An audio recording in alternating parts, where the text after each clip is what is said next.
Des Moines, Iowa. Former South Carolina Gov. Nikki Haley got a lot of help in her steep climb to extract political blood from former President Donald Trump in New Hampshire's first-in-the-nation primary this week. Christie dropping out of race on Wednesday. Haley's team is trying to solidify its anti-Trump base behind the former United Nations ambassador. Ahead of Jan. 23 contest, he doesn't take any voter for granted and doesn't take his foot off the gas. Ron DeSantis wants to differ and hopes to undercut Haley's New Hampshire gambit with a strong showing in Monday's Iowa caucuses. But of the two major candidates other than Trump, Haley's outlook is brighter. At least for now. Nikki Haley got a lot of help against former President Donald Trump in New Hampshire's first-in-the-nation primary this week. AFP via Christie's withdrawal comes after weeks in which Haley's allies tried to remove her from contest under the assumption that her departure would best serve mission to oust Trump. Polling data has long shown that a majority of Christie's New Hampshire voters are leaning toward Haley. For example, a recent Emerson College PollWHDH survey found that 52 of Granite State Christie voters chose Haley as their second choice. But right now, this is unfortunately not enough for him to close the gap. Even if all of Christie's voters sided with Haley, which is highly likely, Haley would still fall short.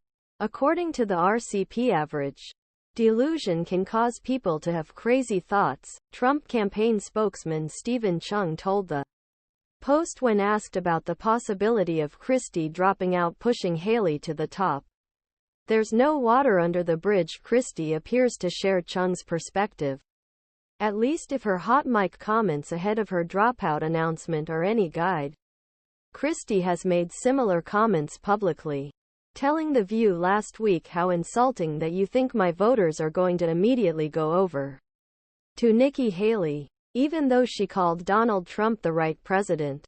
Additionally, before Christie left, both he and DeSantis hammered Haley for a series of gaffes on campaign trail. This includes refusing to say that slavery was the primary cause of Civil War.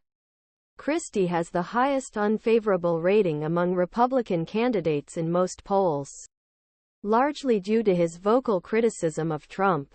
Although the Garden Stater declined to make an endorsement, openly supporting Haley could reveal her baggage, if she even meant the endorsement. Why is New Hampshire important? If Haley can prove she can survive with a strong showing in the Granite State, it's thought voters may begin to pay more attention to her in subsequent contests. Making things even more complicated is that New Hampshire allows independent voters to choose which primary they want to participate in. That could create a false impression of Haley's support among registered Republicans in other states. So-called closed primaries. Ron DeSantis hopes to undercut